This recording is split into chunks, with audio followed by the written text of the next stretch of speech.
Avant la crise de la Covid-19, Donald Trump était en passe, semble-t-il, de gagner son pari économique.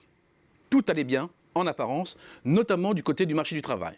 Le taux d'emploi, une mesure de l'utilisation des ressources de main-d'œuvre disponibles, calculée en divisant le nombre d'actifs occupés par la population en âge de travailler, par convention des 15-64 ans, était bien relancé. À près de 67%, le pic de 2006 est même dépassé fin 2019. Cette évolution est au cœur de la progression des revenus des Américains qui se sont élevés de 7,3% en termes réels ces 3 dernières années. Une hausse des revenus d'activité à laquelle s'ajoutent de puissants effets de richesse, avec d'un côté des prix de l'immobilier qui ont dépassé leur ancien sommet de 2008 et sont à un niveau record, tout comme l'était le Dow Jones fin 2019.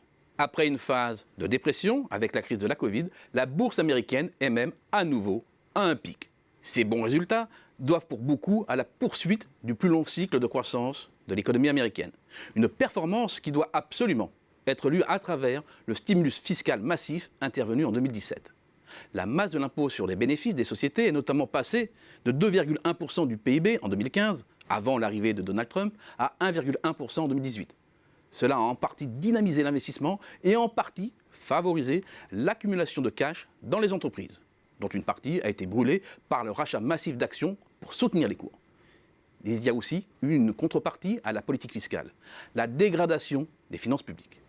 Le déficit public s'est notamment creusé, passant de 4,7% du PIB en 2016 à 6,7% en 2019. Le déficit public structurel, c'est-à-dire corrigé des effets du cycle économique, qui est traditionnellement un meilleur indicateur pour évaluer le caractère expansionniste ou restrictif de la politique budgétaire, s'est détérioré de plus de 3 points de PIB, de 3,7 à 6,8 entre 2016 et 2019.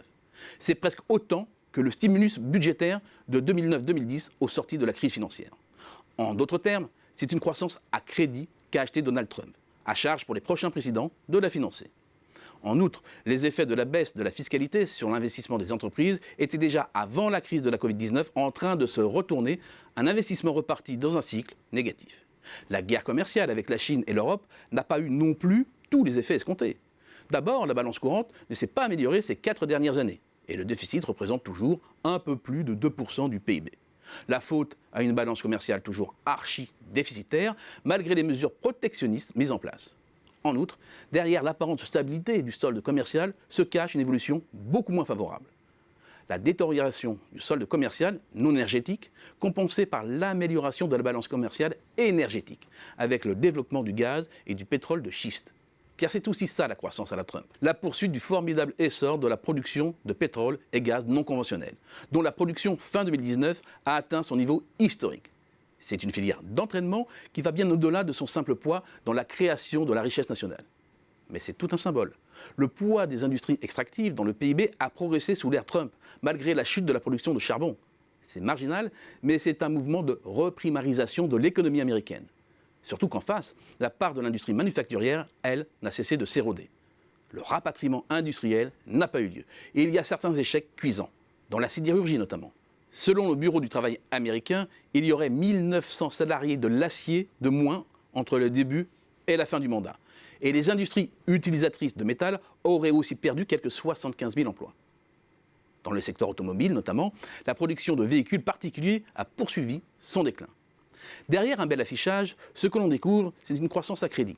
Des rachats massifs d'actions pour soutenir les cours, une guerre commerciale pour rien, une reprimarisation de l'économie, la poursuite du déclin industriel, une hyper-concentration des fruits de la croissance sur une poignée d'hyper-riches et pour finir, une crise démocratique.